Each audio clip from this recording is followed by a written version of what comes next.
Кумтөргө кетчү жол Ысык көлдүн атактуу Барскон капчыгайы менен башталат. Туш тарабы жашыл арча карагайлар менен курчалган. Барскон капчыгайына бир убакта космосту багындырган Юрий Гагарин келип эс алган. Бүгүн анын эстелиги карт тарыхтын барагына айланды. Дүйнөнү дүңгүрөткөн СССР мамлекети космостон кайткан Гагарин үчүн Ысык көлдүн Барскондун абасынан, табиятынан өткөн дары эс алуу жайы жок деп баалаган.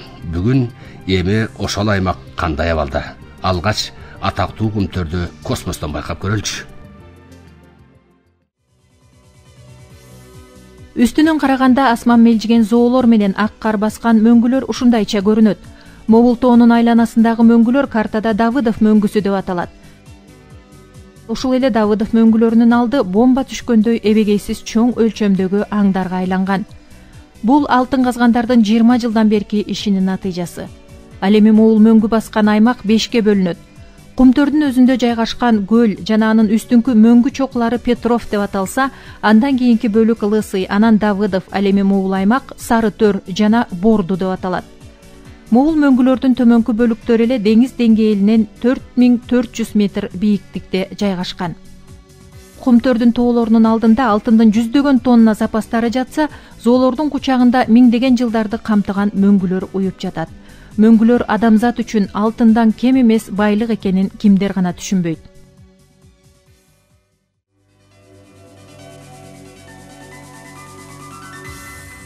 Алгач алтын жөнүндө айта кетели. Тянь-Шань тоолорунун жана Акшыйрак тоосунун түндүк батыш бетинде жайгашкан. Кумтөргөнү Ысык көлдүн 60 км түштүгүндө жана Кытай менен чек аранын 60 км түндүк батышында орун алган. Административдик аймактык жактан Жетөгүз районуна таандык. Кен жайгашкан Кумтөр аймагы катаал климаттык шарттары менен мүнөздөлөт. Буга чейинки окумуштуулардын айтымы боюнча Петров, Давыдов, Лысый, Сарытер, Борду мөңгүлөрү миңдеген жылдардан бери топтолуп, ал түбөлүктүү муз мөңгүлөр катары сыпатталып келген. Тилекке каршы, бүгүн алар түбөлүктүү принциптеринен четтеп, эрип, кыймылга келе баштаганы байкалат. Бул жөнүндө кийинчерээк сөз учугун улайлы. Кумтөр алтын кенинде бүгүн 2012 жылы канадалык алтын казуучулар менен бирдикте кыргызстандык 2617 адам иштеп жатат. Демек 94,2ден ашуун кыргызстандыктар. Тагыраак айтканда, таш жер казып ташыгандан баштап алтын чайкап аны уютканга чейин жалаң кыргызстандыктар иштеп жаткандыгы да чындык. Ал эми 163 кызматкери же жалпы жумушчунун 5,8% чет элдик жарандар. Кумтөргөнү 1978 жылы ачылып, 1983 жылга чейин ар кандай бургулоо, жер алтындагы кеңдерди изилдөө иштери жүргүзүлгөн. Ал эми 1989 жылы СССР министрлер кеңешине караштуу кымбат баалуу металлдар жана алмаздар башкы башкармалыгынын институту тарабынан кенди өздөштүрүү боюнча техникалык, экономикалык негиздеме иштелип чыккан. Мына ошондогу аныктамалар боюнча Кумтөр кенинде алтындын запасы 953 тоннаны түзүп, ал дүйнөдө алтындын кени боюнча 7-чи орунду ээлеген. 1991 жылдын 2 декабрында Кыргызстан Сиабека аттуу мамлекеттик жеке компания уюму уюштурулуп, Аскар Акаевдин номер 340 жарлыгы менен Кыргыз Республикасынын өкмөтү менен Сиабека International Ltd фирмасы түзүлгөн. Кыргыз Республикасынын президентинин номер 340 жарлыгынын 2 бөлүгү менен өлкөдө экономикалык реконструкциялоо жана өнүктүрүү боюнча комитет түзүлүп, ага жетекчи болуп, контракттык негизде канадалык Борис Иосифович Брештейн дайындалат. Жана ага Ак үйдүн 7-чи кабатынан атайын кеңсе берилет. Андан бери 21 жыл артта калды. Ошентип 1992 жылдан баштап Кыргыз өкмөтү менен канадалык Камека компаниясы эки тараптуу келишимге кол коюшуп, алтын өндүрүүчү Кумтөр Gold Company ишканасы пайда болгон. Бул ишканадан Кыргызстанга 66,67%, канадалыктарга 33,33% үлүш берилет. Изилдөөлөргө караганда, канадалыктар Кумтөрдөгү 1070 гектар аянтты ээлеген Борбордук Сары Төр, түштүк батыш участоктарын алышып, ал жердеги алтын кендерин чет элдик банктарга күрөөгө коюшуп, алынган кредитке мобул фабриканы курушуп, калган бөлүгүнө ар кандай техникаларды алышкан. Кийинчерээк Кумтөрдү өздөштүрүүгө деп алынган 400 миллион доллардан ашуун кредит Кумтөрдүн алтынынын эсебинен кайтарылып берилген. Кумтөрдөгү техникалык, экономикалык негиздеме боюнча мобул алтын өндүрүүчү комбинат 276 миллион 600 миң долларга курулмак. Бирок канадалыктар иш жүзүндө комбинатты 452 миллион 200 миң долларга курдук деп отчет жазышкан. Ортодо 170 миллион 600 миң доллар каражат ойноп кеткен. Бирок буга карабастан туруп, Аскар Акаев президент катары макул болуп, Кыргызстан тарабынан Дастан Сарыгулов бул келишимдерге мыйзамдуу деп кол койгон. 1993-жылы Кыргыз өкмөтүнүн токтому менен канадалыктарга Кумтөрдүн 10 миң 70 гектар жери ижарага берилген. Кийинчерээк кумтөрлүктөр бул аймактын так чийилген картасы болбогондуктан каалагандай жерлерди ээлеп, аянтын кеңейте беришкен. Райондук же областтык архитектура кызматтарынын макулдугусуз эле ар кандай имараттарды жана курулуштарды кошумча куруп, каалаган жактарына жолдорду куруп салышкан. Ушунун баары канадалыктардын эшиктен келип төр меники деген мамилеси болгондугу байкалат. Ошол мезгилдеги Кыргыз бийлиги менен кызматташкан шапкесинде инвестор деген жазуусу бар канадалыктардын коррупциялык стилдеги иш тажрыйбасы кыргызстандык мекенчил саясатчылардын бүйүрүн кызытып, ачуу пикирлерин жараткан. 2003, 2004 жана 2009 жылдарда Кумтөрдүн айлана чөйрөсүндөгү маселелерге ошол мезгилдеги эл өкүлдөрү болгон саясатчылар кандай пикирде болушту? Артта калган тарыхтын ачуу чындыгы катары айрым көз караштарга токтоло кетсек. Манабы рекурстация деген сөз приватташтырууга алып келебиз деген максатта болуп атат. Мен однозначно хочу сказать, алтын кендерин приватташтыруу жарабайт. Ага көп акылдын кереги жок, ага бийликтин кереги жок. Дүйнө жүзүндө андай маселе жок. Тем более биздин закондордо жазылып турат. Никакая международная там консультация не поможет здесь. Жогорку кеңеш только может сказать. Тем более Кумтөрское месторождение — это крупнейшее месторождение в мире. 7-8 отряд. Там не только вот 500-700 тонн, там еще есть запасы. Нам надо самим разумно эксплуатировать и содержать свой народ, помогать своему народу. Это чрезвычайно важный вопрос. За счет Кумтөра поднимать ВВП, показать международным валютным организациям, у нас ВВП поднимается. Это преступление, это приписка. Кумтөр никак не входит в ВВП. Во-первых, добытое золото до килограмма вывозится. Мы еще вот это 174 миллиона долларов, которые допустили удорожание, мы вот этим рассчитываемся. Поэтому, когда мы ВВП включаем, это искусственное повышение ВВП. ВВП надо включать ту продукцию, которая работает на Кыргызстан. За счет этого Кыргызстан получает доход, прибыль. За счет этого улучшается жизнь народа. Вот что такое ВВП. Мы же давно знаем, за счет ВВП экспорт поднимаем. Какой это экспорт? Это мы продаем, отдаем долги. Каким путем Кумтөр приватизировать, это будет очередным преступлением. Задавать вопрос, если мы отдадим кому-то, дяде, лучше будет или хуже будет? 100 раз хуже будет. Дядя никогда нам не поможет. У нас свои специалисты умеют эксплуатировать. Мы сами можем справиться с этой задачей. Когда допустили удорожание 174 миллиона долларов, мы поставили вопрос. Подключите нас, мы поможем вам. Но от нас избегали, Анатолий Николаевич. Мы этот вопрос поднимали перед президентом, что такие вещи нельзя. Почему вдруг 174 миллиона или почти наполовину удорожания проектно-сметной документации, ТО, и это кыргызской стороной не рассматривалось. И парламент не рассматривал. Этим вопросом мы постоянно занимаемся. Поэтому я считаю, уважаемые коллеги, тот, кто проголосует, это отдать кому-то, тот против своего народа будет работать, против интереса Кыргызстана будет работать. Бұл жерде дағы бір шылуында чөнтөк ақша салабыз деген әрекет болып отыр. Бұға біз заслон қойышымыз керек, мұны тоқтатышымыз керек. Уруға урудай мамиле кылыш керек. Мен билем булар кимге канча берип атканын. 10 миллион, 20 миллиондун которгондорун билем. Өзлөрү да билип отурса керек. Неформалдуу эмес биздин чиновниктер кайрылып тиги бул жакка 10 миллиондорду которгузат. Бул коррупция. Мен ойлойм, булардын акыркы кезде миллиондорду канча кантип каяка кимдин өтүнүчү менен которгондорду такташ керек. Бийликтин жогорку эшелондогу коррупцияга биз жол бербешибиз керек, көздү жумуп. Бул вопростун коюлушу өзү преступление деп эсептейм. Буга биринчи класстан гана билим керек. Бир жолу алдашты болот, мына отурушат, созулушуп калып жерде. Азыр дагы көздөрүн алдап атат. Акча кетирип, көз каранды эмес экономист алып эмне кыласыңар? Биз ушул Соростун дагы бир жолу чакырып сурашыбыз керек. И ошонун жардамы менен буларды жок кылыш керек.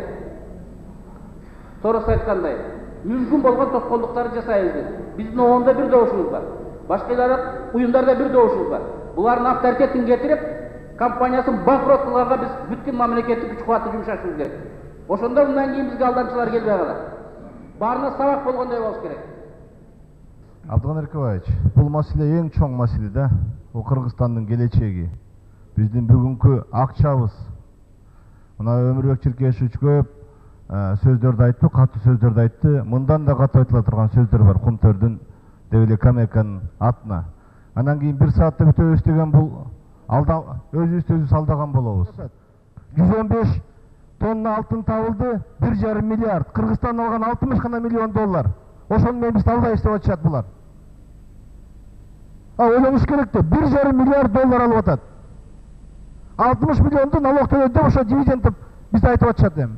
Где тема, где предмет, чтобы мы обсуждали дальше? Я не вижу, что правительстве, кто сидит там? Неужели вы эту цифру не видели там? Значит, Дамир Иванович, есть внутри правительства и Кыргызалтына есть позиция для спора. Вот, тогда сразу скажите, что Кыргызалтын здесь заинтересована провести реструктуризацию. Вы так и открыто скажите, как член правительства, как вице-премьер-министр, пользуясь льготным периодом 5 лет.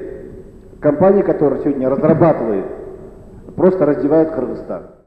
С самого начала был такой скандал. Вы помните, в стенах легендарного парламента, когда заранее проигрышный для Кыргызстана вариант генсоглашения был просто-напросто силовым методом навязан нашей стране. Это проигрышный для экономики Кыргызстана было соглашение. Я не побоюсь сказать, в этой криминальной сомнительной кампании. Из-за того, что комиссия создала парламент, золотую комиссию так называемую, которые за что-то хватились, хотели, чтобы все вывести на чистую воду, был распущен этот самый легендарный парламент. И во главе этой сделки стоит глава государства. Я не буду, это не эмоция, это я знаю, потому что он занял позу адвоката во всех тех случаях, когда мы пытались что-то сделать. Пожалуйста, Министерство юстиции пусть даст официально я прошу, заключение, что не требуется ратификация данного соглашения Жогорку Кеңешим. И пусть обоснует, почему не требуется. Биздин кызматчылар, өкмөт болобу, Кыргызалтын болобу, Камека компанияга, иштеп аткан компанияга нормасын ашык алтынды алган курсак берип атат. Мына өздөрүнүн маалыматы боюнча 24 тонна алар ашык алыптыр. Жыл сайын. Муну экономисттин болуштун кереги жок. Соглашение үчүн жазылган. 5 жылдан кийин биз 3/2 бөлүгүн алабыз деп. Ошого нормага токтотуш керек эле. Жок, 10 тонна жазылганбы? 10 аласың, 1 грамм албайсың ашык. Себеби дегенде 5 жылдан кийин 24 тонна биздики болот эле. 16 тоннасын. Андан башка, мына бизде документтерди окуп отуруп, биз карадык, дагы 200 тоннаны алсак болот эле. Болот, Кудай кааласа алабыз. Эгерде ушу генеральный соглашение калса, анда 195 тонна алтын биздики болмок. Бул канча акча? Мына Төрөмүрзаев мырза экспертмин деп атат. Кыргызстанга мындай эксперттин кереги жок. Жоголуш керек мындай эксперттер өздөрү. 195 tonna алтындын баасы 2 миллиард болот доллар. Эми жакын. Бул айтып атат 54 миллион сом алабыз деп, доллар алабыз деп атат. Жана сурап бердим мен, канча аласыңар акырына чейин, эгер ушул соглашение менен барсак деп. 54 миллион болобу, 100 миллион болобу алсын, бирок 2 миллиард доллар кетирип атпайлыкпы биз? Бул не деген келишим? Бул экономический безопасности падырып эмес, бул национальный безопасность падырып болуп атат. Бул Кыргызстан мамлекетин сызга отургузуп аткан келишим. Мен оюмча, мына ушул документтердин негизинде, бүгүнкү угунун негизинде анализ кылсак.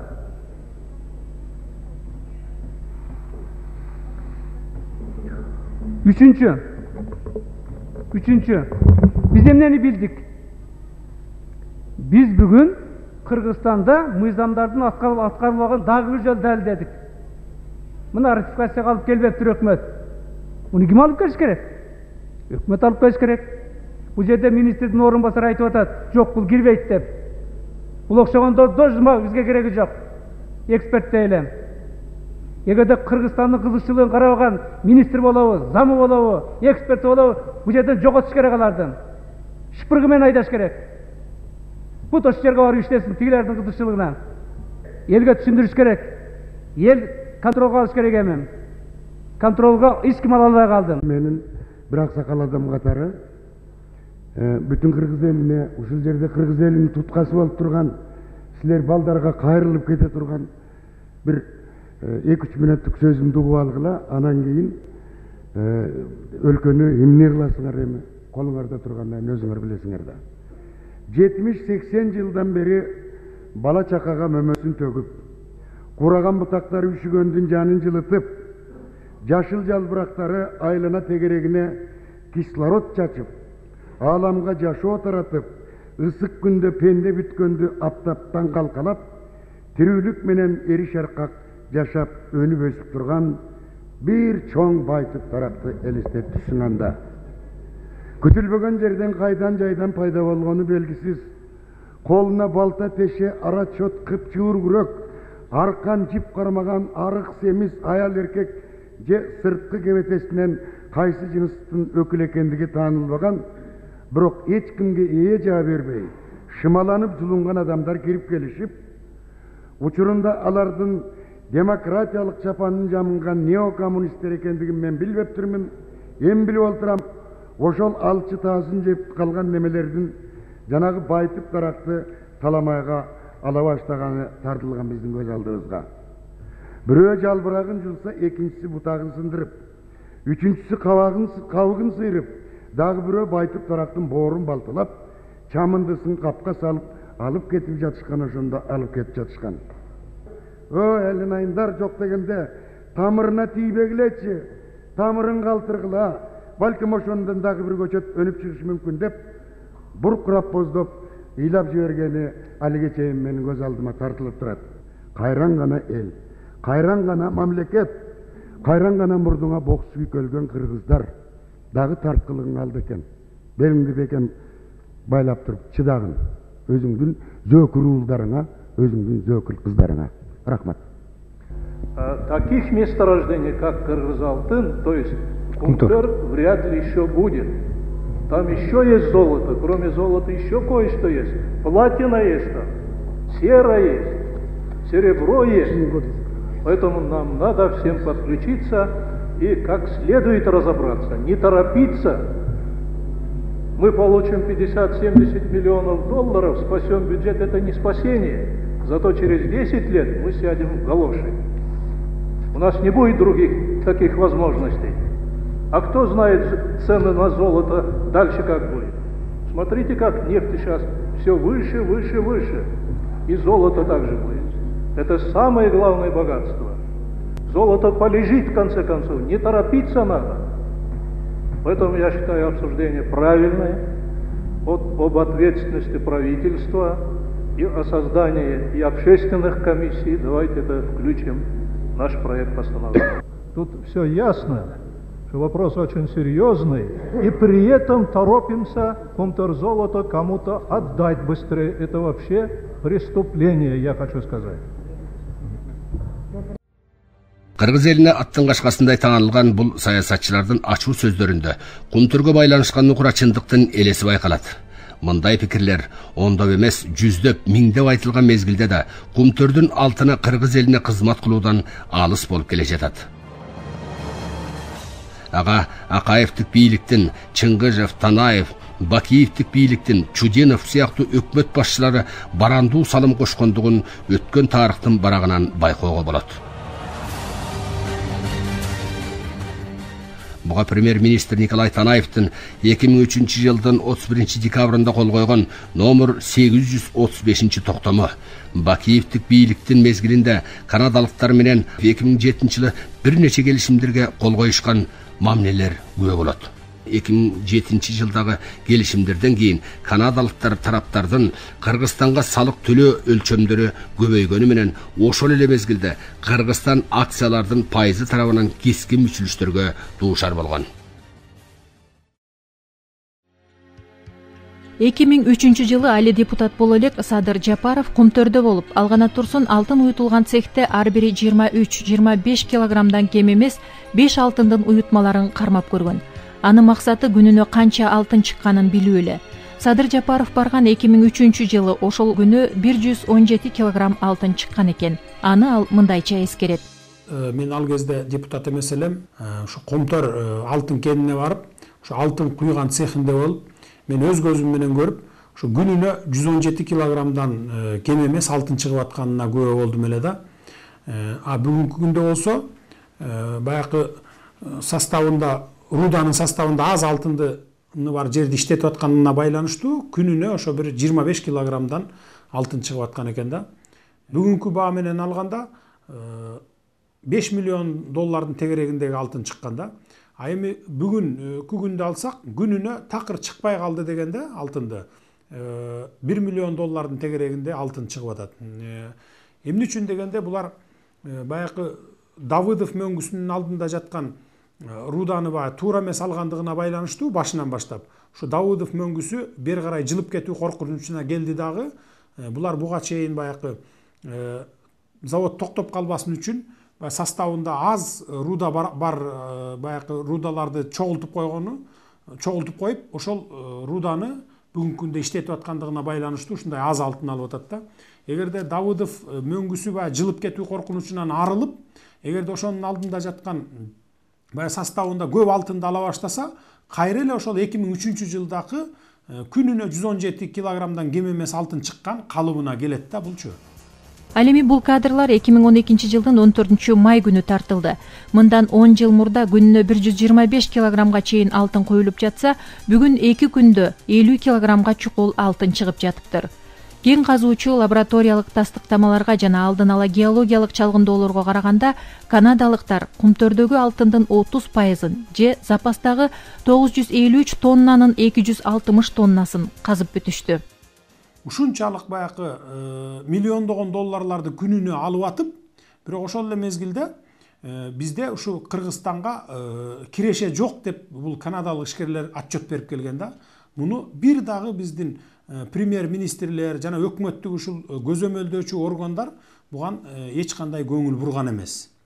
Себеби дегенде биз мына ушул депутаттык комиссияда иликтеп атып, бардыгын таап чыктык. Мисалы, аялдардын сумкасын ушу алтын кен казып алууга жумшайбыз деп тиги бир чет мамлекеттерден алып келген. Көлдө жүрө турган яхталарды, тоодон секирип уча турган парашюттарды, ушуларды ушул алтын казууга керектелүүчү оокат катары алып келген да негизи. Ошондуктан анан Кыргызстан бизге пайда барбы деп суроону койгондо, булар эч кандай пайда жок деп ушул 2010 жылга чейин пайда көргөзбөй келишкен да. Прибыли не было и нет прибыли в 2008 году нет. Бүгүнкү күнгө чейин 260 тоннадан ашуун алтын казылса дагы эч кандай киреше жок дешет. Ким калп айтса, демек анын ишинде коррупция менен көз боемочулук жашоосундагы негизги ыкмалары десек болот. Ысык көлдүктөр айлап жылдап канадалыктардын жолун тосуп, канчалык нааразычылыктарды билдиришсе дагы кетишти ойлобогон алтын мафиясын кирешесиз деп айтууга болобу?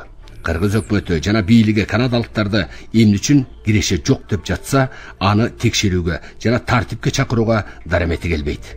Кыргызстандын бийлиги 20 жылдан бери канадалыктар эмне айтса, ошону чындык деп таанып келгенинен улам кыргыздар айтмакчы жаман үйдү коногу бийлеп калды.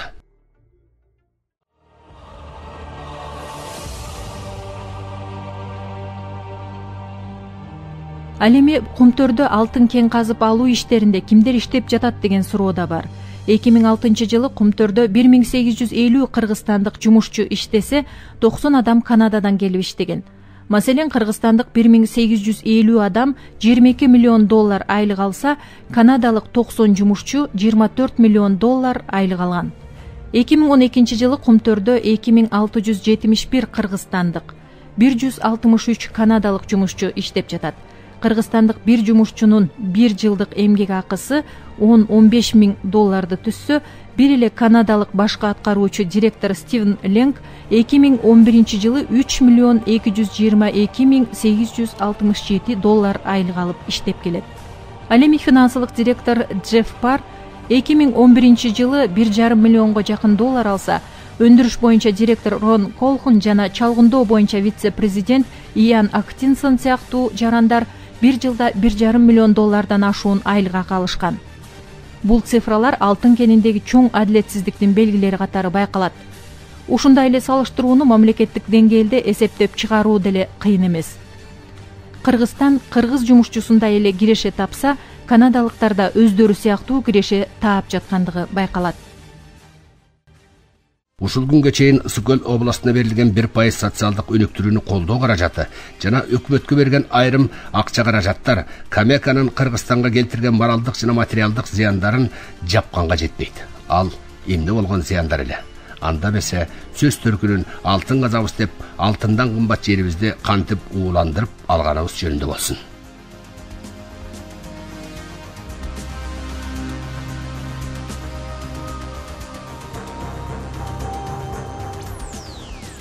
Bir 1998 жылы май айынын аягында Барысконда цианид ташып бара жаткан машина авария болгон. Ал Барыскондун суусуна кулап 2 тоннага жакын цианид суу менен эл жашаган айылдарды аралап көлгө куйган. Натыйжада канчалаган малдар өлүп, көлдөгү жана Барыскон суусундагы балыктар кырылган. Ысык көлдүн эли жер жемишин сата албай, ошол жылы көлгө бир дагы турист келбей койгон. Мунун өзү Ысык көл областына моралдык жана материалдык чоң сокку берген. Бирок мындай экологиялык кырсыкты жаратуучулар жоопкерчиликке барышкан жок. Аларды жергиликтүү элдин кызыкчылыгы менен мыйзамдын талабында сурагандын ордуна Акаев, Танаев, Сарыгулов, ошол кездеги экология министри Кулубек Бөкөнбаев көлдө цианид жок деп сууга түшүп реклама кылганын эл унут элек. Ошондо Камека компаниясы Барыскондогу кырсык үчүн кыргыз өкмөтүнө $4,400,000 миң компенсация чегеришет. Бирок бул акчанын эсебинен айрым пенсионерлер, жергиликтүү жашоочулар пансионаттарда эс алдырмыш болунган аракеттер көрүлгөнү менен $4 миллион Акаевдик бийликтин күчү менен дайынсыз жок болуп кеткен. Бүгүнкү күнгө чейин кыргыз бийлиги менен Камека компаниясынын ортосундагы алыш-бериштерде так эсептеген бир дагы аудиттик көзөмөлдү табууга кыйын. Кумтөрдөгү коррупциялык мамилелерде мыйзамга сыйбаган көрүнүштөрдү айтып бүтүү мүмкүн эмес. Ошентсе да, бүгүнкү күнгө чейин Кумтөрдүн айланасындагы талаш-тартыштарды 20дан ашуун парламенттик комиссиялардын жана ведомстволор аралык атайын көзөмөлдөөчү органдардын текшерүүлөрү болгондугуна карабай, Камека мамлекет ичиндеги мамлекет катары билгенин кылып келүүдө. Канчалаган олуттуу экономикалык, экологиялык, конституциялык мыйзам бузуулар болсо да, алардын бири сотко жеткен эмес. Кумтөр алтын кенинде бүгүнкү күнгө чейин 34 киши каза болуп, 70ке жакын адам өндүрүштөн майыптыкталган. Ал эми Кумтөрдөгү коррупциянын башчысы Акаевдик бийликте 7-кабатта отурган Борис Берштейн эч кандай бажы төлөмдөрү жок өзүнүн менчик самолету менен 1801 килограмм таза алтынды ташып кеткени элдин эсинде болсо керек. Ушул күнгө чейин бул алтындын чырын Кыргызстандын сот, прокуратура бийликтеринин саясий эрки так иликтөөгө жеткен жок. Кумтөр алтын кенинин аймагындагы нааразычылыктар бүгүн эле пайда боло калбады. канадалыктар кумтүргө алгачкы кадамды таштагандан баштап кыргыз мамлекетиндеги саясий элитанын жана жалпы коомчулуктун нааразычылыгы маалымат каражаттарында, жогорку кеңештин жыйындарында дайым айтылып келет. Элдин үнү бийликти туура жолго салмак турсун, чымындын үнүндөй да таасир жасай алган жок. Буга чейинки тарыхта элдин каргышына калган Акаевдик жана Бакиевдик бийликтер кыргыз мамлекетинин кызыкчылыгы менен эмес, биринчи кезекте канадалыктардын каалагандай ою менен болуп, андан кийин өздөрүнүн үй бүлөлүк жыргалчылыгын байытуу жана бекемдөө аракеттеринин өркүндөтүп келишти. Ушул эле мезгилде Ысык көлдөгү Жетөгүз тоң райондорунун балыкчы шаарынын эли кумтөрдүн ар тараптан жасаган социалдык жана экологиялык кысымдарына чыдабастан кумтөргө кеткен жолду айлап тосушуп, бийликке жана канадалыктарга чындыктын ачуу үнүн жеткиребиз деп убара болушту. Мындай түйшүктү көл эли эч качан унутпайт.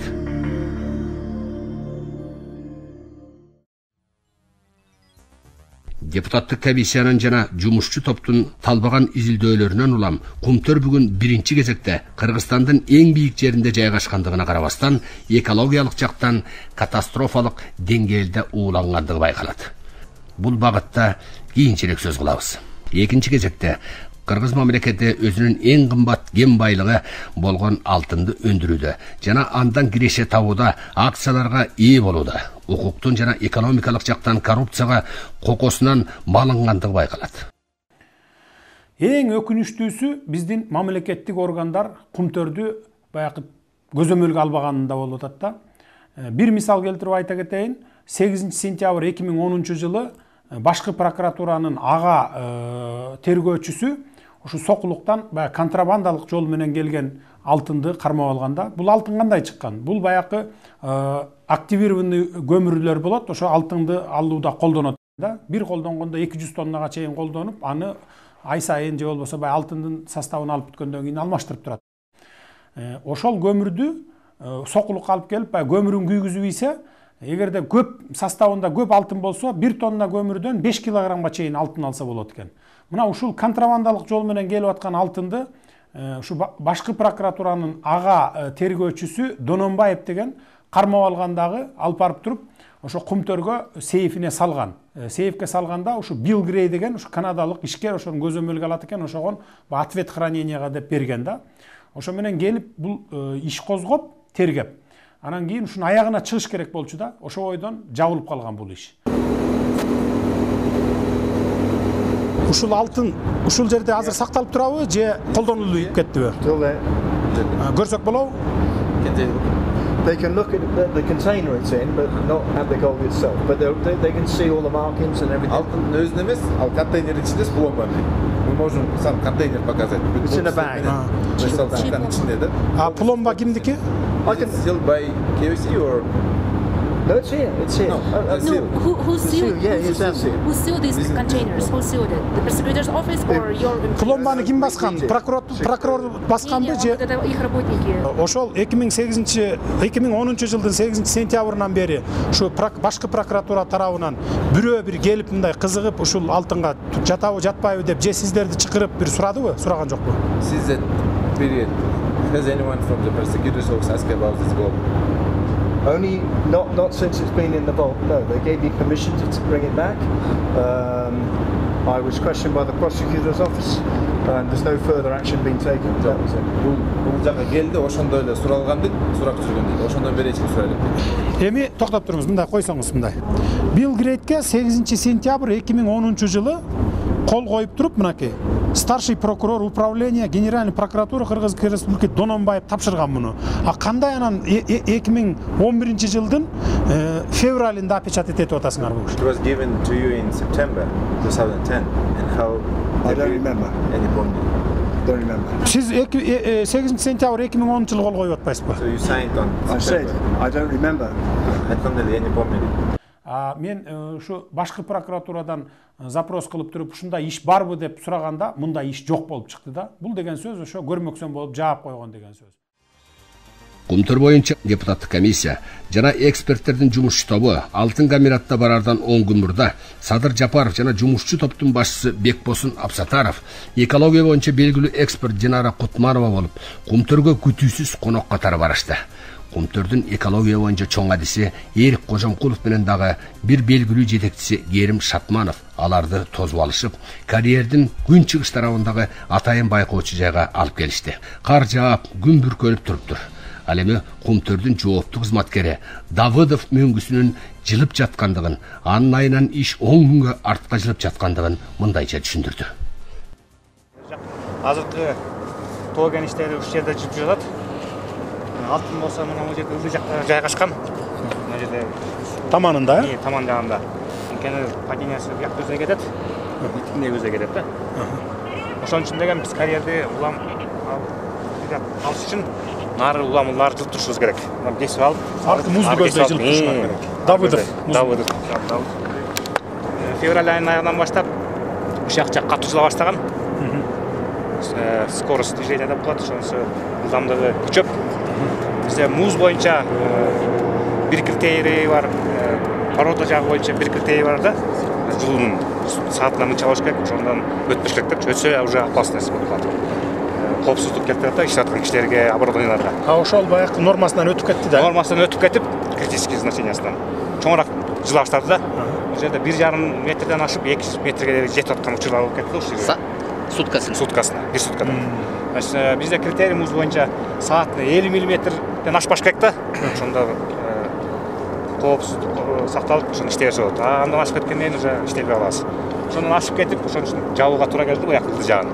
Мына буяк көрүп аткан орто ченин площадка болчу. Биздин рабочий зона эле ушак. Ошону алтынга жетпек болчубуз да.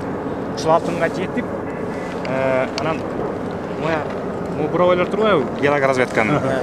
Ошондон ылдый алтын башталмак, аябай жакшы содержание чыкпак. Быйыл план боюнча 2012-нин биринчи план боюнча биз көбүнчө алтынды ноябрь-декабрь айларында алмакпыз. Ошондо бир устуктан эле мында чоң устук ачылмак бул жерде. Ошондон эле 100 миңден 200 миң унция алынмак да. Ал устукту биз 10 күнүн ичинде отработка кылмакпыз. Алтын казуучу негизги карьердин үстүндө салаңдап турган мына бул мөңгүлөр түбөлүктүү муз деп айтылат. Бирок буга карабастан адистердин айтымында ал мөңгүлөр суткасына 2 метрден жылып жаткандыгы айтылды. Демек, алтындын айынан Кумтөрдөгү түбөлүктүү мөңгүлөр жоголуунун мезгилине келгендиги байкалат. Мөңгү ал Кыргыз элинин жана Кыргызстандын түбөлүктүү байлыгы, бирок канадалыктар андай байлыкты ойлоп да коюшпайт. С самого начала своей деятельности, с 1996 года, Кумтор размещает свои отходы без разрешения государственных органов. Причем из отходов разрешения нет ни на один вид, ни на хвосты фосфохранилища, ни на отвалы на ледниках. Менеджеры Кумтора не смогли объяснить, почему отвалы, почему, кем принято, когда принято решение размещать отвалы на ледниках. Ледники – это бесценный природный источник чистой питьевой воды. И поэтому вот это неразумное решение, даже можно сказать такой нерациональный подход и преступный подход, они сейчас на сегодняшний день никакого правового обоснования нет, нет ни экономического обоснования. Об этом отмечает сама Центерра Голд. Ежегодная информационная форма за 2011 год, там четко написано, что Кумтор размещает отвалы на ледниках. Для чего? Для того, чтобы получить доступ к руде, к более богатой руде. Предварительный ущерб, посчитанный за 17 лет на сегодняшний день несанкционированным размещением и, можно сказать, преступными действиями, потому что это нарушение, чистое, прямое нарушение законодательства, составил около $1 миллиарда. Эта сумма с санкциями. Основная сумма $300 миллионов, плюс штрафные санкции за неразрешенные действия и за начисление пеней. Кроме того, ущерб от размещения на отвалах, он отмечается не только нами, не только в этих документах, об этом отмечается и в отчетах международных аудитов. Каждые 3 года по программе КОК проводятся аудиты. В этих отчетах везде сквозным отмечается, что размещение отвалов на ледниках приводит к усиленному таянию, к подвижкам и, естественно, это все потери. Ал эми мына бул мөңгүлөр Давыдов мөңгүлөрүнө улай жайгашкан Петров мөңгүсү деп аталат. Петров мөңгүлөрүнүн алдында 60 миллиондон ашуун куб суу сактаган Петров көлү бар. Албетте, бул көл мөңгү тамчыларынан жаралып, ал көл жыл бою алтын тазалоочу комбинатты алтын чайкоочу суу менен камсыздап, жана Кумтөрдөгү иштеп жаткан 3000 кишиге суу азыгы болуп берет. Бир жылда алтын чайкаш үчүн мына бул фабрика өзү эле 6 миллион кубтан ашуун мөңгү суусун сарптайт.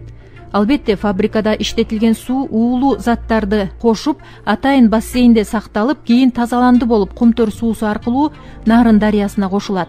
Алтын казгандар мөңгү тамчыларынан жаралган бул сууларды үнөмдүү пайдаланабы?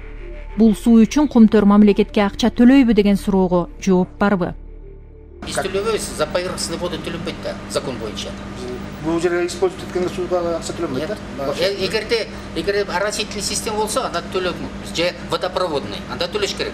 А поверхностный суу, мисалы, эмеден сайдан алсаң, көлдөн алсаң төлөнбөйт. Закон боюнча, Кыргызстандын закону боюнча.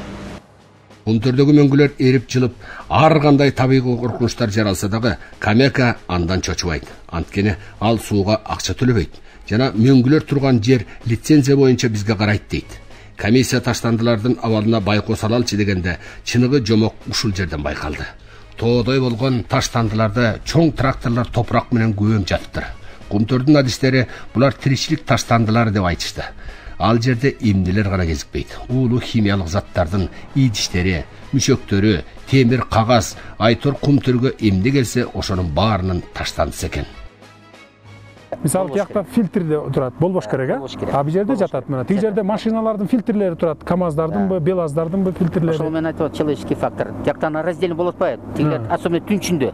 Түнчүндө эч ким контроль жасабайт.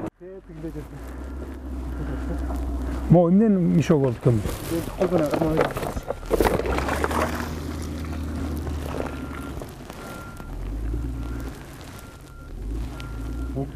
Содиум. Мо өзү эмненин мишогу? Химикатпы? Это содиум найтрат, это нитрат аммония, селитра. Селитра бул. Сиз азыр айттыңыз. Булардыкы такыр өзүнчө башка ат сыяк дедиңиз, э? Да, башка атсыңыз. А бирок мына мусордун арасында жатпайбы? Ядовитый это удобрение. Удобрение кайсы классификация? Химикаттарга кирет да. Химикаттарга да. Не, он безвредно, он на поля же сыпется. Качество удобрения. Бирок бул жана сиз айткандай ошо неме болуш керек болчу да, э? Да, бул отдельно. Отдельно болуш керек болчу. Бул деле человеческий фактор болуп кетип аткан экен енді. Анда баары эле. Ну не только кагаздар, а мол особенно мол фильтрлер. Вообще болуш керек, это промопход. Фильтрлер. Анан мол ветоштар болуш керек. Ветош мына промышленный техника болуш керек, атайын эме бар. Ушул таштандыларга улай 50-60 контейнер жайгашыптыр. Алардын ичинде мөөнөтү өтүп кетти деген уулуу химикаттар сакталат экен. Бардык контейнерлердин эшиктери ачык. Ал гана турсун, контейнерлер чирип, даарылар суу болуп агып жатат. Мына уже тешилип, бияктардын баары түшүп атат. Үстүнөн жамгыр агып атат, баары суу болуп атат. Стандарт боюнча, требование боюнча өздөрүнүн эрежеси бар да муну сактаган жер. Анан сактаган жерди азыр сурап атсак айтып атышат. Бул хвостохранилище, бул отход дейт. Же отходбу, же кайра айтып атышат. Жок, муну биз кайра производствого колдонууга мүмкүн дейт. Так колдоносоңорбу, булар списаны же анын учетун айта албайбыз дейт. Тиги жерден суу кирип, мисалы, эрип, жайдын күнү жаанда дагы суу кирет экен дагы. Мынакей түп-түз мындан барып, могу тазаланып чыккан сууга кирип атат. Анан азыр мына сурадык. Канча контейнер турат, канча ушундай химреагент десек, биз аны айта албайбыз. Андай учет жок бизде деп атышат. Ал эми могул капкара болуп, иригендей көрүнгөн көл сыяктуу аймак Кумтөрдүн алтын тазалоочу фабрикадан чыккан уулуу химиялык заттарды топтогон атайын бассейн. Аны хвостохранилище деп аташат. Бул хвостохранилищенин жалпы аянты 360 гектардан ашуун аймакты ээлейт. Мына ушунча гектар жерде цианид баш болгон өзгөчө 10дон ашуун уулуу заттардын кошулмалары мөңгүлөрдүн алдында, Кумтөрдүн төрүндө Кыргызстандын эң кооз жеринде гилкилдеп тирүү тозоктун элесин тартып турат. Анткени бул хвостохранилище бардык тирүү жаныбарларды ууландырып, өлүмдөн башка эч нерсени бербейт. Андыктан бул аймак өзгөчө корукка алынып, өзгөчө көңүл борборунда болууга тийиш эле. Ал эми Кумтөр уулуу заттардын таштандыларын сактоочу жайына кандай көңүл буруп жатты экен деген кызыгуусуна Садыр Жапаров менен Камеканын ишенген экологу Эрик Кожомкулов мындайча маектешти. 100 метрге чейин. 100 метрден ары карай ортосунда пленка жок, э? Пленка жок. Эмне үчүн? Баягы башында салганда эле ошондой салынды беле? Ооба, башында эле ошондой. Жок, өзүңөр жазып атпайбы отчетто? Астын бар, полностью. Анда жазган жокпуз. Башынан баштап эле иштегенсиз, ушул карьера эметкенден баштап иштеп келатасызбы? Мен жоқ, мен 95 жылы келген бияқа, бирок как переводчик. Сиз ошо салынган 97 бүттү. Бирок точно билем. Могу 100 метр эле. Сиздерге түшүнүктүү болсо да дагы бир ирет айта кетели. Кумтордун жооптуу кызматкери Эрик Кожомкуловдун айтуусу боюнча, мына бул 360 гектар аянтты ээлеген хвостохранилищанын 100 метр жээгине гана пленка төшөлгөн. Ал балким көп болсо 15 гектарды түзөр. Демек 360 гектардан ашуун аймакта уулуу заттардын бассейни бүгүн коркунучтуу абалда турат. Жер титиресе, мөңгүлөрдүн кыяны кетсе эмне болот? Ушундай болушу мүмкүнбү? Буйруктар же калдыктар өтө үйөлөнгөн, өтө майда бөлүкчөлөрдөн турат. Анда абдан көп оор металл, анан бөлөк зыяндуу заттар бар. Алар тоң, жана түбөлүк тоң деген жерге коюлган, бирок эсепте балким ойлошкондур, алар ээрбеши мүмкүн деп. Бирок бардык жерде белгилүү, суу турган жерде жаткан түбөлүк тоң дайыма ээрийт. Анан ал жер ээриши мүмкүн, жана акырындан жанагы дамбанын астынан агып, тиги жер астындагы суулар аркылуу кайра жер үстүндөгү жер астындагы суулар тыгыз байланышта болот.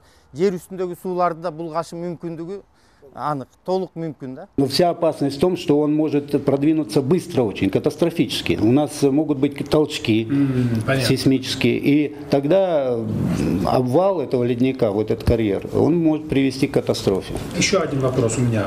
Насчет этого хвостохранилища. Они вот, например, подложили пленки до 100 метров только, да? Вот где вот нижний край до 100 метров, а остальные вообще без пленки. Как вы думаете, сейчас в данный момент просачивается вода, то есть химикаты через почву? Озеро, действуя как батарея, нагреваясь от солнца, она протаивает подстилающие грунты, появляются зоны таликов. И вот через эти зоны таликов, как через какие-то туннели, вода может выйти из-под этой дамбы хвостохранилища. То есть здесь необходимо постоянное наблюдение, чтобы ниже дамбы не происходили какие-то выклинивания. Если произойдет выклинивание воды, да еще загрязненной воды, тогда, конечно, это уже начинает действовать эти зоны таликов. Они появились, и они будут развиваться. Рас, могул сиздер көрүп турган мөңгүлөргө улай башында сөз болгон Петров көлү жайгашкан. Петров көлү хвостохранилищадан 37 метр бийиктикте, арасы 5 чакырымды түзөт. Эгерде жылуулук ыргагы күч алып, мөңгүлөрдүн жылышы тездесе, Петров көлү ашып хвостохранилищанын жууп, Кумтөрдүн суусу Нарын дарыясына кошулушу талашсыз маселе. Ну, с этим озером мы столкнулись еще в конце 90-х годов. До этого оно считалось непрорывоопасным, но плотина теряет устойчивость в силу активизации термокарстовых процессов. Появляются какие-то каналы стока подземные. И это озеро, имея большой объем, конечно, может в значительной мере угрожать прорывом и не только всей долине Нарын, но и вот в частности на территории хвостохранилища представляет угрозу на территории рудника Кумтор представляет угрозу для хвостохранилища. Это особенно опасно. Эгерде Петров көлү жарылып кете турган болсо, андай коркунучтарга негиз бар, изилдөөлөр көрсөткөн, жанагы ошону тозуп турган дамбада чоң муздар бар, алар акырындан эрип кетсе, дамба жарылып кетсе, анда жанагы калдыктар 50 миллион тоннадан ашык калдыктар бар, алар эгерде жайылып кетсе, анда ошол өрөөн боюнча анан кийин чоң катастрофага алып келет, экологиялык катастрофага алып келет.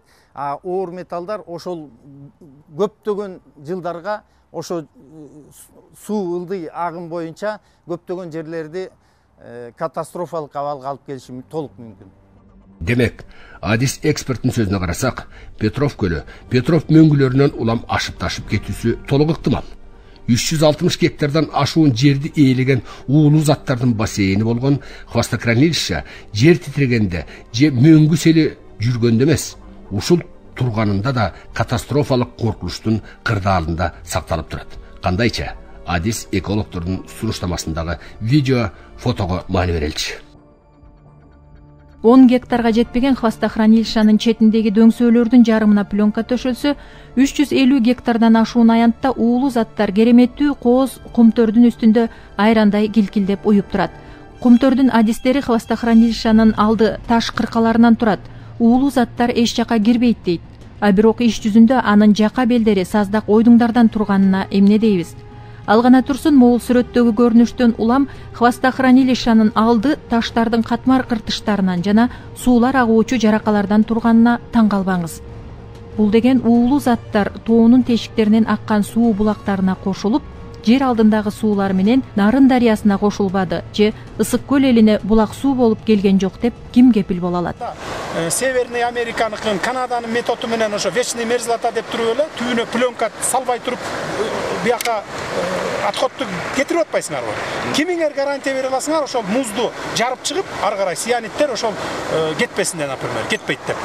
Бере аласыздарбы гарантия? Урматтуу төрага, комиссиянын төрагасы. Бул 95-жыл башталган окуяттар. Муну мен дагы ушундай суроо беребиз. Ким гарантия бере алат? Эгерде Петров көлү жана мөңгүлөрү ушундай коркунучтуу жаратса, анда жарандагы Давыдов мөңгүлөрү кандай абалда деген суроо жаралат. Бул мөңгүлөр күнүнө 2 метрден жылып жатат деп Кумтөрдүн жоопту адиси айтты. Мурда мөңгүлөр кум таш басып жаткан. Бул аңдар кандай келбеттили деген суроого жооп алгыңыз келеби?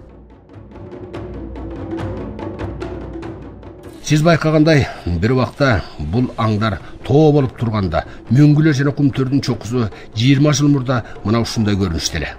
Кумтөрдөгү алтын казуучу канадалык Камека компаниясы 20 жылда 260 тонна алтын казам деп, Кыргызстандын эң кооз аймагында 360 гектар жерди уулуу химикаттардын бассейнине айландырып, Татынакай Кумтөрдүн күнбатыш тарабына миңдеген миллиондогон таштандылардын тоолорун жаратып жиберишкени дагы бүгүнкү күндүн ачуу чындыгы.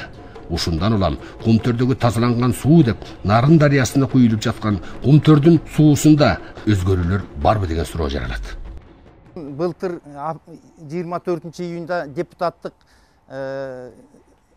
комиссия менен чогуу барып, геология институтунун экологиялык жана инженердик экологиялык лабораториясындагы кишилер барып алып, анан Алекс Стюарт деген эл аралык сертификацияланган лабораторияда анализин жүргүзгөн.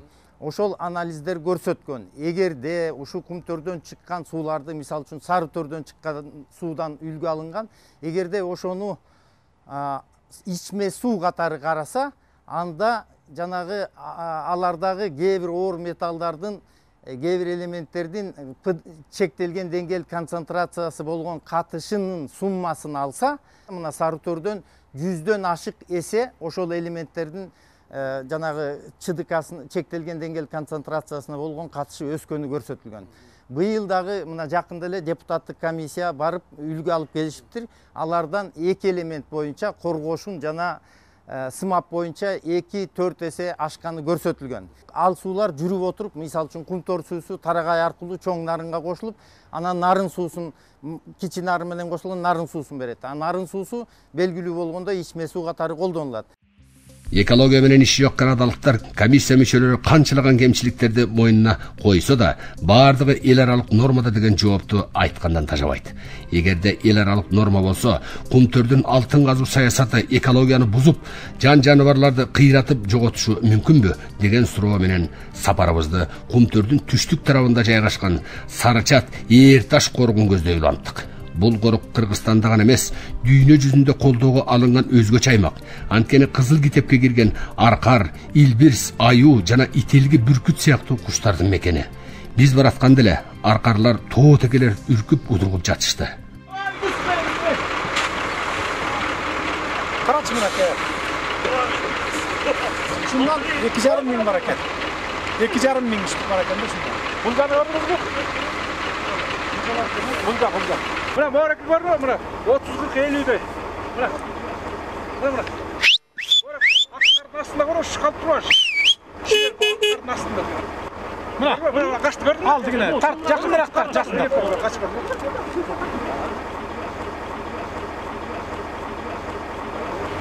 Мына, аркышты толгамас. Артына ташка жанасың.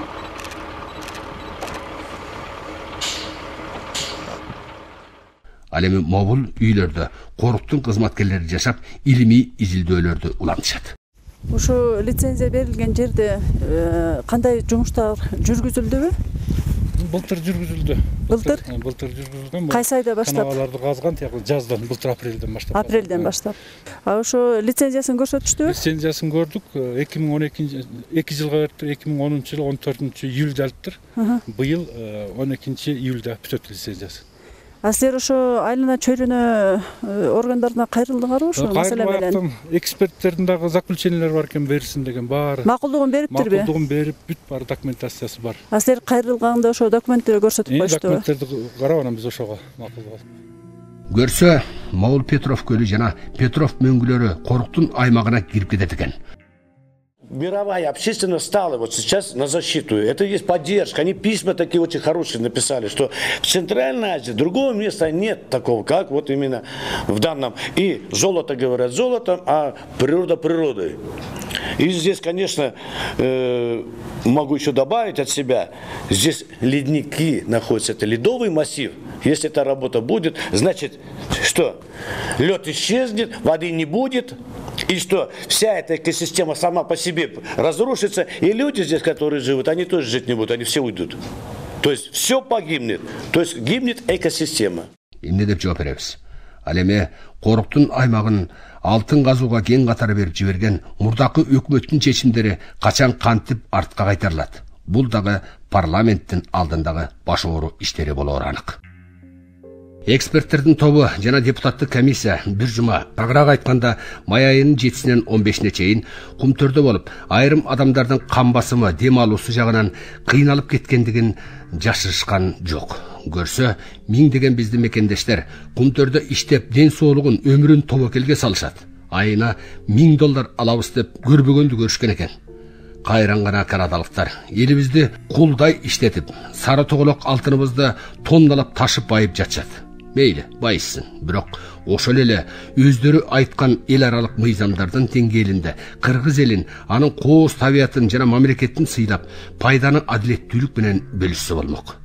Ушундай ойлор менен кайткан эксперттер жана комиссия мүчөлөрү Кумтөрдүн алдындагы Барскон капчыгайынын абалына дагы назар салды.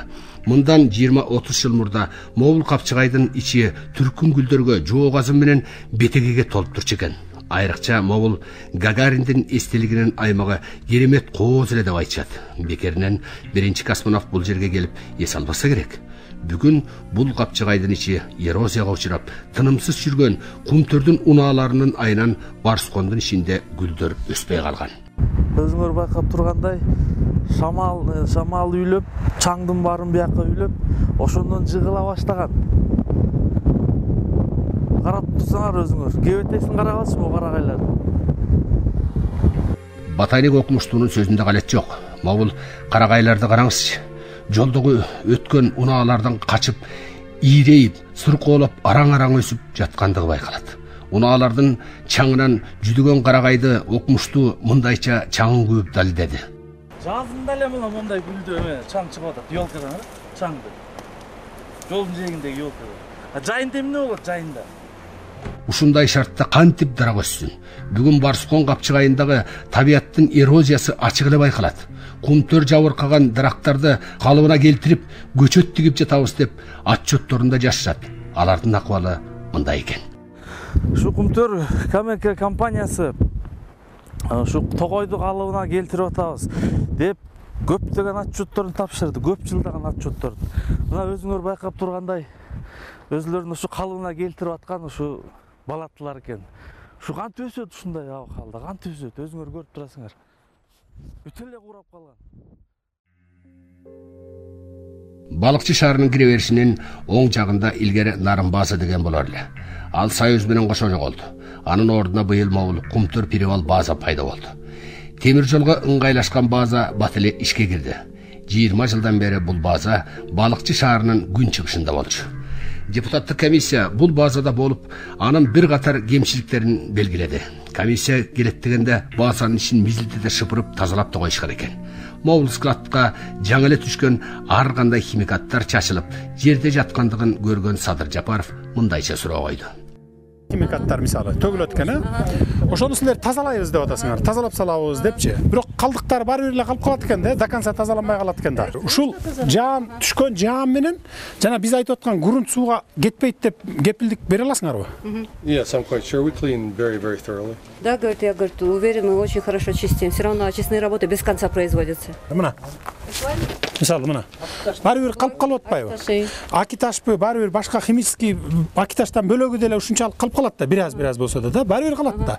Полностью 100% тазалап ала албайт да булар, например. You can't clean up for 100%. Anyway. Забетонировано с этой стороны. Нет, сейчас, подождите, пусть ответит. He said, anyway. Okay, we'll be Согласен он?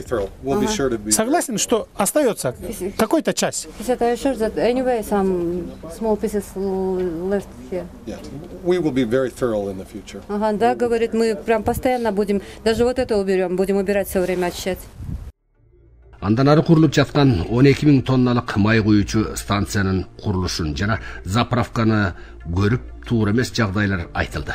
Ал эми мына бул базанын ичинде жайнап өскөн камыштар жердин алды суу экендигин ырастайт деп базаны башкарган канадалык жаранга суроо бергенибизде ал билбейм деп баш чайкады.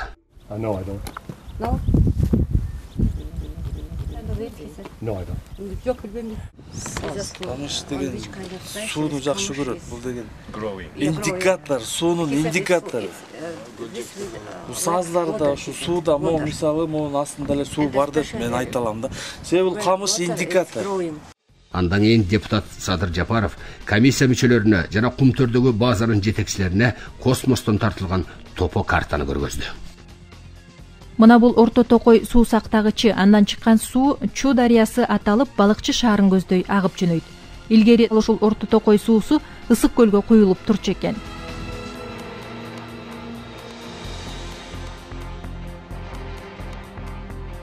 Бүгүндө мына бул жашыл сызык менен агып Таштак кыртыштын алды менен көлгө кирет. Сары сызык ошону ырастайт.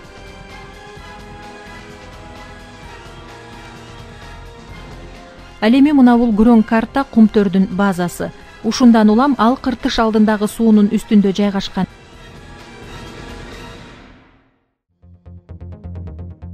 Базадан 500 метр өтүп, кыртыш суусу көлгө арык болуп куюлуп жатат. Бул космотопографияга Кумтөрлүктөр билбептирбиз деп баш чайкашты. Балыкчы шаардык кеңешинин төрагасынын орун басары депутат Барат Акатов, Кумтөр элдики кыймылынын төрагасы Сталбек Акеев жана ушул уюмдун мүчөлөрү болуп, Орто Токой суусунун кыртыштын алды менен көлгө куюлуп жаткан жерине келдик. Биз менен бул жерге Кумтөрдүн өкүлдөрү да келип, аргасыз баш чайкашты. Ал эми Барат сууга кирип, бул суунун агымынан жаралган жагымсыз көрүнүштөрдү колу менен көрсөтүп жатты. Мына жанагы айткан Ысык көлгө куюп аткан суу ушул тетиги Кумтөр базасынын жанынан өткөн Чу суусун грунтовый суу дейт экен. Илгери Сайыз убагында Россиянын эксперттери келип, бул жакка Кумтөр турганга болбойт деп уруксат бербей койгондуктан балыкчынын тиги башына базасын куруп ошол жакта болушкан. Мына бул уш жерге куюп аткан суунун дагы боо баткактан кумду эле карап көрсөңөр, боо не деген баткак мына. Жерден ушул бесконечно постоянно агып суу кирип турат Ысык көлгө. Ысык көлүбүз булганып атат, ушунча чоң болгондуктан биз эми карапайым эл мунун канча зыяны бар экенин билбей атабыз да. Ошон үчүн жана независимый эксперттер, экологияны жаратылыш текшерген эксперттер келип ушуларды текшерип көрсө дейбиз да. Себеби деген мына ушул Кумтөрдүн кесибен бу жерде оор сыркоонун болушунун баарын себептери ушулар болуш керек. Андан кийин балыкчы шаарындагы Газпромдун нефти базасы жайгашкан жерге келип, бир убакта ушул нефти базадан агып чыккан майлардын саркындылары байкалган жерлерди көрдүк. Бул өткөн мезгилдин өкүнүчтүү мисалы. Силердин база ушундай жагдай жаратпайт деген кепилдик бере аласыздарбы деп Кумтөрлүктөргө суроо койду. Бүгүн да жамгыр жааган сайын могул майлардын саркындылары 100 метрге жетпеген аралыктагы көлгө кирип турат. Ага жооп берген бир да адам жок. Буга карабастан кыртыштын алдынан аккан Орто Токой суусу көлгө кирип жаткандыгын көз килбей, Кумтөр 12.500 тонналык нефти базасын шашылыш куруп жатат. Буларга уруксатты ким берди? Бир жуманын ичинде даярдалган документтер менен ушул базаны курууга киришкен. Кокус жогорудагы Газпром нефти базасындагыдай абал жаралып калса, анда Кумтөрдүн базасы чуулгандуу жана коркунучтуу болор анык. Анткени анын алдынан Кыртыш аркылуу Орто Токой суусу тынымсыз агып турат. И сегодня я могу с уверенностью сказать, что все эти системные нарушения стали возможными благодаря попустительству наших государственных контролирующих органов. Такое впечатление, что нашим экологам абсолютно все равно, что творится на Кумторе. Они готовы подписывать любые разрешительные документы, любые отчеты. Сегодня отчеты имеют разницу колоссальную, в 100 раз, в 300 раз имеются расхождения. Нету никаких, элементарные экологические требования не выполняются. На сегодняшний день деятельность Кумтора однозначно приводит к большим потерям природных ресурсов, бесценных, это ледники, это питьевая чистая вода, это опять загрязнение земельных ресурсов. То, что мы теряем огромные 475 гектаров земли, мы просто потеряли под хвостохранилище, под отвалы. Причем никакой гарантии нет о том, что вся эта земля будет рекультивирована, приведена в свое первоначальное состояние, потому что я изучала документы, и этих средств 29 миллионов, их совершенно недостаточно. Компания через 9 лет уйдет, но эти отходы у нас останутся навсегда. Кто будет обслуживать их? Где будет правительство Кыргызстана находить на это деньги? И мы получаем опять те же проблемы, которые мы получаем с отвалами Менкуша, Каджисая. Кто будет обеспечивать их безопасность? Кто будет их обслуживать? Давайте сегодня над этим задумаемся. Бул маселелерге бүгүнкү президент, бүгүнкү парламент чекит коебу деген үмүткө аргасыз азгырласың. Комиссиянын чечими менен жумушчу топ түзүлгөн.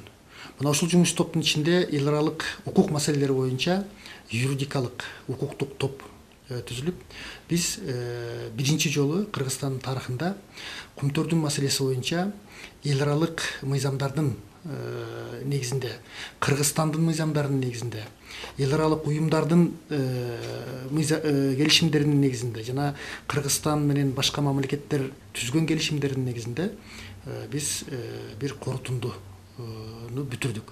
Канадалык тарап 2009 жылы келишимге кол коюп атканда ошол келишимдин жаңы шарттары жөнүндө деп атап, бирок ошол келишим менен биз таанышып көрсөк, Кыргызстандын мыйзамынан толук кандуу качып, бүт башка мамлекеттин мыйзамдары менен иш кылайын деп, мындайча айтканда жоопкерчиликтен качкан келишимге кол койдуруп койгон да. Мына ошол жоопкерчиликтен качкан келишимди биз өзүбүз изилдеп, иликтеп, окуп бүтүп, ошол келишимдин ичинен Кыргызстандын мыйзамына баш ийетирген негиздерди таптык дагы бир жагынан. Экинчи жагынан ошол келишимди бузганга юридикалык негиз бар экен. Мына ушуну таптык. Бул эл аралык келишим катары баа берилип жогорку кеңештен жактырылган экен. Ошол жогорку кеңештен жактырылган келишимди кайсы жолдор менен биз жокко чыгара алабыз?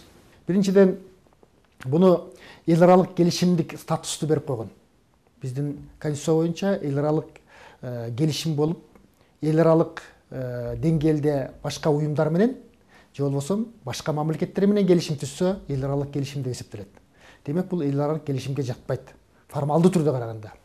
Экинчиден, экология маселесин карап көрө турган болсок, бул экология маселеси боюнча келишимдин негизинде өзүндө так жазылган Кыргызстандын мыйзамдарына баш ийет деп.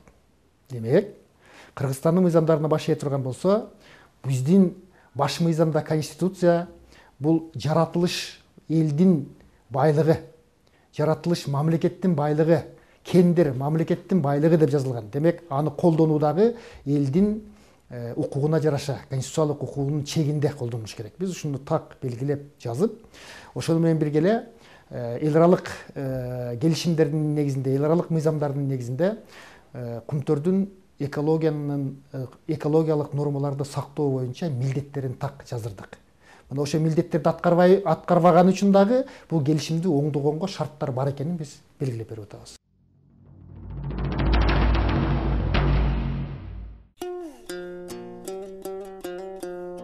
Кумтөрдөгү экологиялык абал ушундай.